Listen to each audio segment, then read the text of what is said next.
Ciao a tutti, sono Marcello Messina. Oggi sto realizzando questo video in quanto voglio farvi vedere qualcosa di particolare, ovvero dei travi che mantengono invariato il carico di rottura del nylon con cui sono stati realizzati.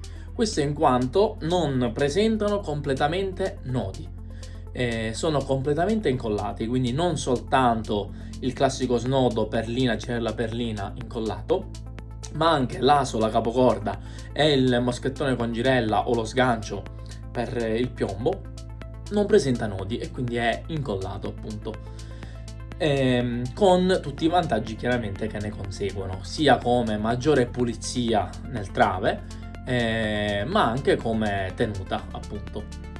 Per andare a realizzare questa tipologia di travi vi sono alcuni accorgimenti da adoperare. Il primo accorgimento è quello di utilizzare innanzitutto un'ottima colla cianacrilica che conosciamo bene e di cui siamo sicuri che sia ottima. Oltre ad essere ottima, deve essere una tipologia di colla molto liquida, perché vi sono colle abbastanza valide che però hanno una maggiore viscosità, insomma, e vanno benissimo per incollare le perline, ma non per andare ad incollare questi snodi. Poi tra un po' questi capocorda, quindi moschettone o asola, poi andremo a vedere di preciso il perché, però è fondamentale quindi che risulti molto liquida. Qualora la boccetta sia trasparente, basterà agitarla e vedere la reazione appunto della colla. Deve quasi sembrare che dentro la boccetta ci sia acqua e non colla.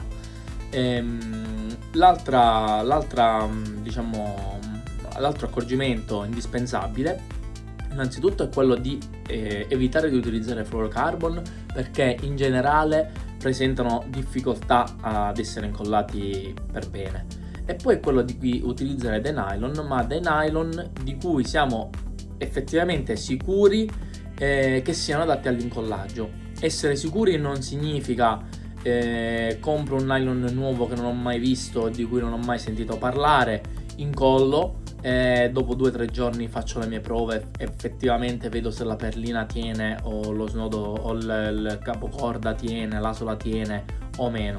Essere sicuri significa provare quel trave, quell'incollaggio a distanza anche di 5-6 mesi e effettivamente rendersi conto che è rimasto nelle condizioni originali.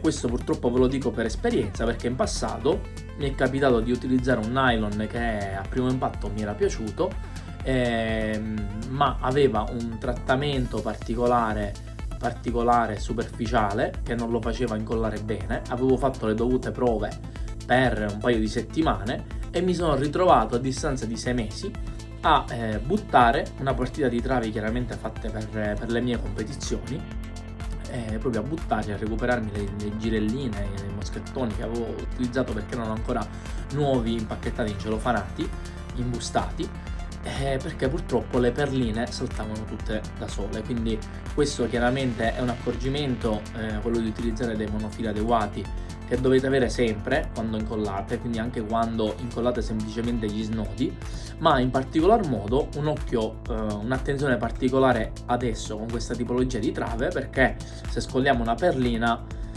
certo non fa piacere, ma non è un grande problema arrivato a un certo punto, nel senso, ma nel momento in cui noi andiamo a scollare un'asola o uno sgancio per piombo, chiaramente diventa un pericolo in spiaggia per voi e soprattutto per chi vi sta accanto o chi è presente sulla spiaggia, quindi un'attenzione particolare a questo.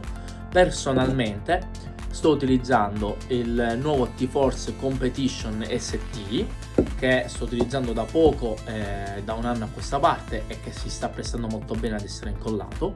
Ho il Soft Plus e il Match Strong, che utilizzo da una vita e che sono super affidabili anch'essi per andare a fare degli incollaggi, e sono dei monofili con un carico di rottura molto alto.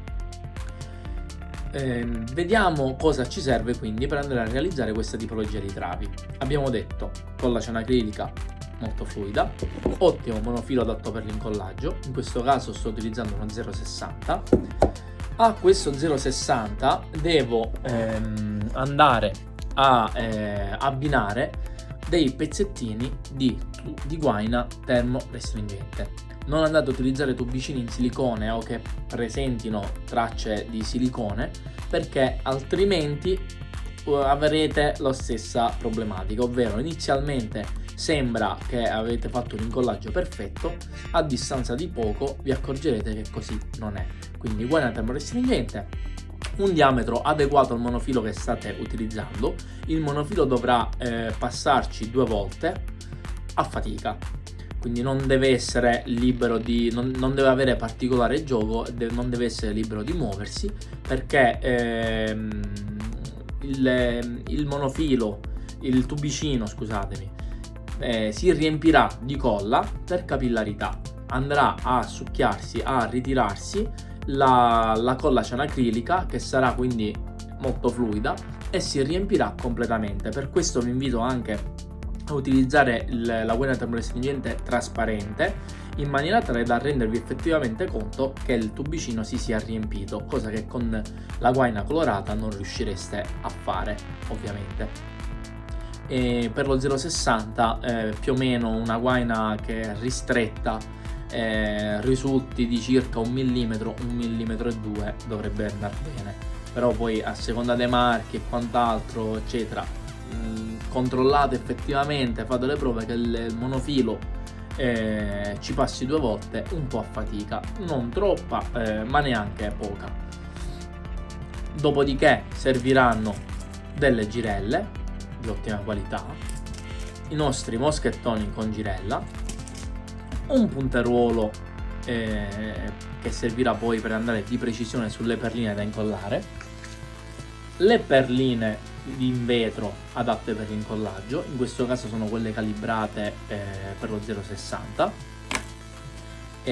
colla cianacrilica e il nostro supportino da incollaggio. A questo punto prendiamo il nostro monofilo, prendiamo il nostro capo libero e andiamo ad inserire un pezzettino di tubicino lungo circa dai 10 ai 15 mm massimo. Quindi lo inseriamo una prima volta, dopo di ciò lo inseriamo nuovamente tornando indietro, in modo tale da andare a formare un'asola, e lo facciamo scorrere per tutta la lunghezza del tubicino fino ad arrivare quasi a fuoriuscire. Ci fermiamo proprio al pari della fine del tubicino. Non si deve incrociare, devono rimanere i due monofili, cioè il monofilo che entra e che ritorna, i due monofili devono rimanere paralleli senza incrociarsi. A questo punto ci andiamo a stringere l'asola per la dimensione che vogliamo. Quindi in questo caso io posso fare anche una micro asoletta, bella piccolina, pulita. Eccola qua.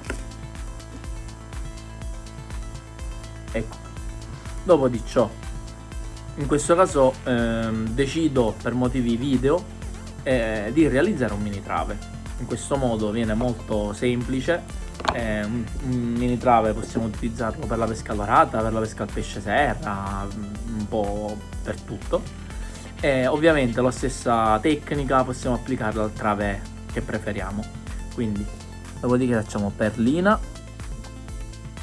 girella, perlina, quindi un singolo snodo, e poi andiamo di tubicino. Quindi inseriamo il tubicino, inseriamo la girella con moschettone in questo modo, e una volta passata all'interno andiamo a creare sempre la nostra asolina. Passiamo il monofilo tornando indietro per tutta la lunghezza e ovviamente la stringiamo fino ad arrivare in battuta o quasi. Lasciamo proprio giusto un minimo. Ecco qua. Come vedete viene un lavoro molto pulito. A questo punto dobbiamo andare ad incollare il nostro trave. Lo andiamo a fissare nel nostro supportino da incollaggio in questo modo, Chiaramente io di solito vado prima ad incollare capocorda e poi vado ad incollare diciamo lo snodo. In questo caso faremo tutto quasi contemporaneamente, quindi a questo punto mi vado ad allargare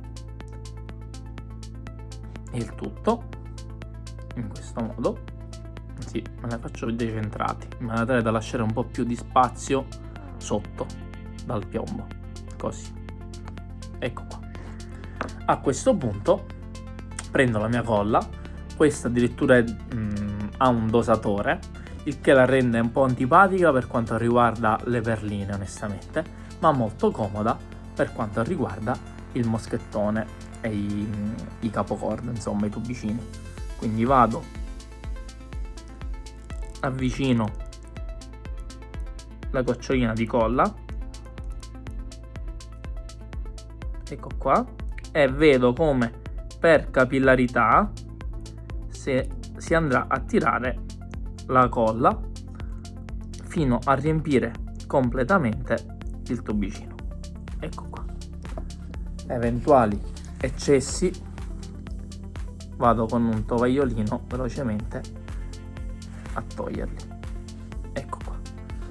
E adesso vado a fare lo stesso identico lavoro sull'altro tubicino. Si mette a fuoco, ecco qua.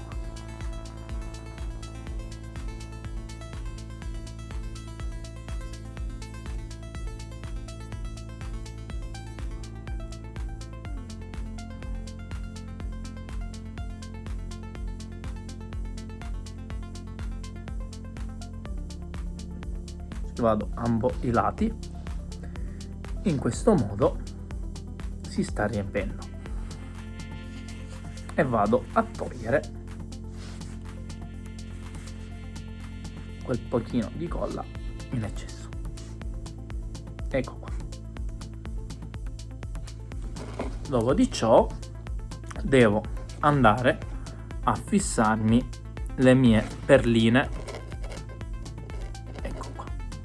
più centrato. A questo punto, visto che questa tipologia di colla mi risulta un po' antipatica da mettere sulle perline perché esce proprio con il contagocce, vado con quest'altra, seppur un po' più viscosa, metto la gocciolina qui.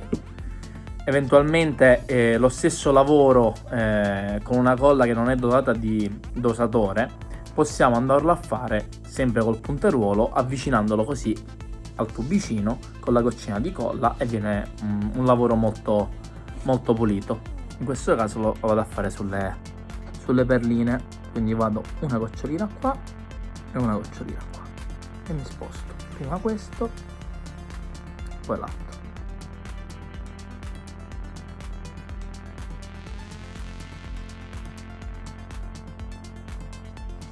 Ecco qua. Adesso non ci rimane che aspettare che il nostro trave si asciughi. Personalmente sconsiglio l'utilizzo di attivatori. Eccoci qui, finalmente si è asciugato il nostro mini trave, sarà un 15 cm, diciamo proprio mini non è, possiamo chiaramente farlo molto più corto, comunque va benissimo anche così. Chiaramente, come dicevo, in questo caso ho realizzato un mini trave, potete realizzare qualsiasi tipologia di trave. Ad esempio questo è un trave che possiamo utilizzare tranquillamente a mare calmo, poco mosso, per la pesca dell'orata.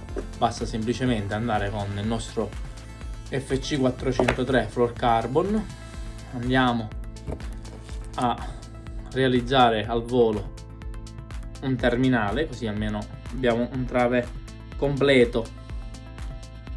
Vado a fare un semplice clinch e poi lo ripasso, gli faccio la sicura perché dopo averlo passato nell'occhiellino, ecco, basso, così, quindi facciamo 4 giri, passo nell'occhiellino basso e lo ripasso in questo occhiello che si è venuto a creare come sicura. Dopodiché lo vado a chiudere. Quindi noi qui vado ad andare 1, 2 metri di terminale, lascio anche qualche centimetro in più per l'amo. Prendiamo il nostro Isashi Kinu misura 4 e vado a realizzare un palomar. Quindi entro dentro l'occhiello in questo modo, dopo di ciò rientro come a tornare indietro e in questo modo mi trovo il mio filo doppiato. Faccio un nodo semplice così, non lo chiudo però chiaramente del tutto, quindi in questo modo c'ho il mio nodo semplice e in questa soletta che mi si è creata passo all'interno l'amo. Quando vado per chiudere si va chiaramente a inceppare nell'occhiellino, per cui con questo movimento lo fuoriesco dall'occhiello e lo vado a chiudere. Quindi qui ho il mio amo, ho il mio terminale e il mio mini trave alla quale andrò a collegare il mio piombo e siamo pronti per andare in pesca. Basta andare a innescare un bel bibby ad esempio e possiamo andare ad orate. Spero che il video vi sia piaciuto, alla prossima!